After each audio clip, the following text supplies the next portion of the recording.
আসসালামু আলাইকুম রহমতুল্লাহ। আশা করি সবাই ভালো আছেন। আলহামদুলিল্লাহ, আমি ডক্টর মোহাম্মদ মসলিউদ্দিন। আজকে আমাদের ফিল দ্য মেডিসিন কোর্সের লেকচার নাম্বার 9-এ আছি। তো আজকে আমরা ইনশাল্লাহ কথা বলবো খুবই কমন একটা ক্লিনিক্যাল সিনারিও, সেটা হলো এন্টেরিক ফিভার।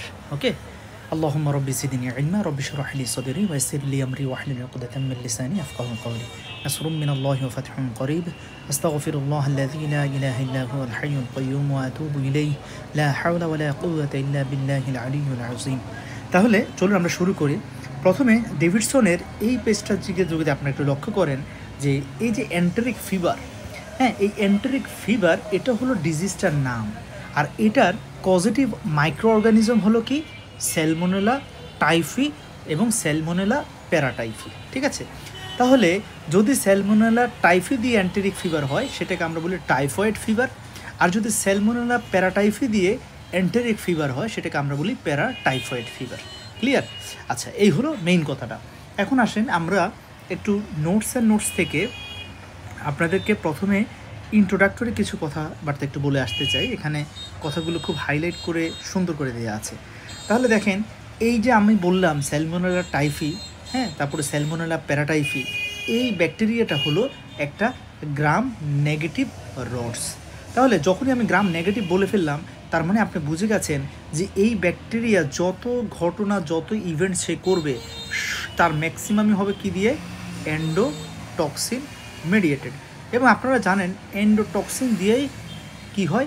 সবচেয়ে খারাপ কনসিকুয়েন্স হয়, এবং এন্ডোটক্সিন ফর্মিং ব্যাকটেরিয়াগুলোই বেশিরভাগ কী করতে পারে? সেপসিস করতে পারে। এগুলো আমরা মাইক্রোবায়োলজিতে আলোচনা করেছি আলহামদুলিল্লাহ। এরপরে আসেন, একটা ব্যাকটেরিয়া যখনই বলবো আমাদের প্রশ্ন হবে দুইটা, এটা কি পজিটিভ না নেগেটিভ। তারপরে এটা কি অ্যারোবিক নাকি অ্যানোরোবিক অর্গানিজম। তাহলে দেখেন, এই যে স্যালমোনেলা টাইফি, এই স্যালমোনেলা টাইফি হলো একটা অ্যারোবিক এবং অ্যানোরোবিক বোথ কন্ডিশনে সে কী করতে পারে? গ্রো করতে পারে, সারভাইভ করতে পারে। একটা ব্যাকটেরিয়া শরীরে ঢুকার পরে সে কতদিন পরে পেশেন্টের সিমটম প্রকাশ পেতে শুরু করে? এই যে ব্যাকটেরিয়া ঢুকার পর সিমটম শুরু হওয়ার আগ পর্যন্ত যে একটা অ্যাসিমটোমেটিক পিরিয়ড থাকে সেটাকে আমরা বলি ইনকিউবেশন পিরিয়ড। এই ইনকিউবেশন পিরিয়ডটা স্যালমোনেলার ক্ষেত্রে কতদিন? সেটা হলো 7 থেকে 14 দিন। 7 থেকে 14 দিন, ডেভিডসনে বলা হচ্ছে 7 থেকে 10 দিন। ঠিক আছে, আচ্ছা, তারপরে আসেন এই যে ব্যাকটেরিয়া, তাহলে যে কোনো ব্যাকটেরিয়া যখনই বলবো আমাদের প্রশ্ন আসবে যে how does it transmit from man to man.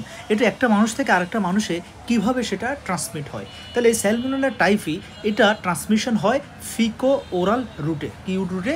ফিকো oral রুটে। অর্থাৎ এই স্যালমোনেলা টাইফিটা এফেক্টেড পার্সনের স্টুল বা ফিসেসের মাধ্যমে এনভায়রনমেন্টে যাবে, ওই ফিসেস থেকে সেটা ওয়াটারে যাবে, এবং ওই ওয়াটারটা যদি আনহাইজেনিক ভাবে সেটা ফুডসের সাথে মিশে, এবং ওই ফুডস যখন আরেকটা হেলদি পার্সন ইনজেস্ট করবে, ওই ফুডের মাধ্যমে এই ব্যাকটেরিয়াটা একজন এফেক্টেড পার্সন থেকে একজন আনএফেক্টেড পার্সনে ঢুকে তাকে ডিজিজড পার্সন করে ফেলবে। ক্লিয়ার?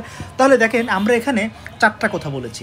স্যালমোনেলা টাইফি এটা একটা গ্রাম নেগেটিভ ব্যাকটেরিয়া, এটা অ্যারোবিক অ্যানোরোবিক বোথ কন্ডিশনে গ্রো করতে পারে, এটার ইনকিউবেশন পিরিয়ড 7 থেকে 10 দিন, মতান্তরে 7 থেকে 14 দিন।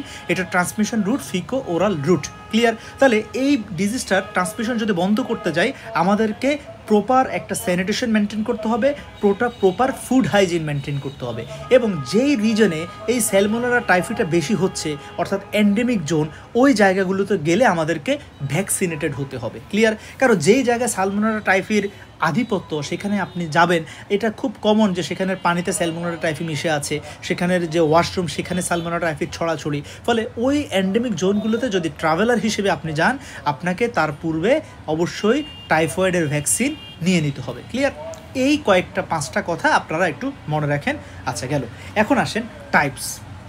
তাহলে আলহামদুলিল্লাহ আমরা এখন স্যালমোনেলা টাইফি নিয়ে কিছু ফান্ডামেন্টাল কথা বললাম। এখন আসেন টাইপ নিয়ে।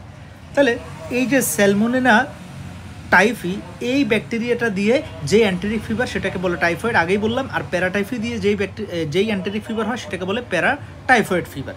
এখন স্যালমোনেলা প্যারাটাইফি আবার 3টা গ্রুপের আছে, এ বি সি। এর মধ্যে এ বিকে নিয়ে আমরা ক্লিনিক্যালি বেশি আলোচনা করি। আচ্ছা, ঠিক আছে। আচ্ছা, এখন আসেন যে এই যে ইনফেকশনটা, এই ইনফেকশনটার একটা ইম্পর্ট্যান্ট প্রশ্ন আসে এখান থেকে, সেটা হলো যে সাধারণত এই স্যালমোনেলা টাইফি, স্যালমোনেলা প্যারাটাইফি, এগুলো আপনার বোনস অর্থাৎ হচ্ছে ডিপার টিস্যু যেগুলো, হ্যাঁ, মানে বোনসে ইনফেকশন ইউজুয়ালি করে না। তবে 2 ধরনের মানুষের ক্ষেত্রে বোন ইনফেকশন রেট অনেক বেশি। কি কি? খুব ইম্পর্ট্যান্ট একটা এমসিকিউ। 1 নাম্বার হলো যদি যাদের কনকমিটেন্ট ম্যালেরিয়া থাকে। 2 নাম্বার হলো যাদের সিকেল সেল অ্যানিমিয়া থাকে, ঠিক আছে? আচ্ছা, হেরিডিটারি সিকেল সেল অ্যানিমিয়া যদি থাকে, তার কারণ কি? ম্যালেরিয়া তো কি ব্রেকডাউন হয় বলেন? হিমোলাইসিস হয়, অর্থাৎ আরবিসি ব্রেকডাউন হয়। সিকেল সেল অ্যানিমিয়া তো কি ব্রেকডাউন হয়? আরবিসি ব্রেকডাউন হয়। আচ্ছা, আরবিসির মধ্যে কি থাকে? হিমোগ্লোবিন থাকে। হিমোগ্লোবিনের মধ্যে কি থাকে? হিম থাকে। হিমের মধ্যে কি থাকে? আয়রন থাকে। তাহলে যেই সকল মানুষের আরবিসি ব্রেকডাউন হওয়ার টেন্ডেন্সি বেশি, তাদের ব্লাডে, তাদের টিস্যুতে কিসের পরিমাণ বেশি? আয়রনের পরিমাণ বেশি। ফেরিক অথবা ফেরাস, যাই হোক।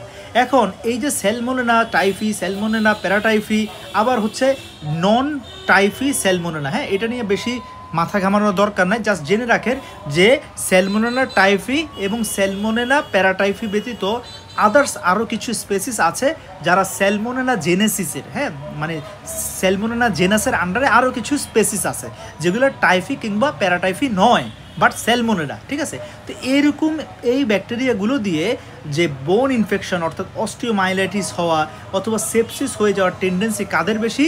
যাদের ব্লাডে আয়রনের আধিক্য বেশি। কেন? কারণ এই নন টাইফি স্যালমোনেলা ব্যাকটেরিয়াগুলো হলো সিডারোফিলিক ব্যাকটেরিয়া, অর্থাৎ তারা আয়রন যেখানে বেশি পায় সেখানে তারা বেশি গ্রো করে। তাহলে এই আয়রনটা যাদের আরবিসি বেশি বেশি ভাঙবে, আরবিসি থেকে হিমোগ্লোবিন বের হয়ে আসবে, সেখান থেকে আয়রনটা বেরিয়ে পড়বে। এই কারণে দেখেন কথাটা বলা যে blood and bone infection caused by non typhi salmonella are typically associated with malaria and sickle cell disease. কেন? কারণ এই দুটোতে আরবিসি ব্রেকডাউন হয়ে আয়রনের আধিক্য থাকে হোস্টের মধ্যে, ঠিক আছে? তো এই জিনিসটা একটু মাথায় রাখতে হবে ইনশাল্লাহ।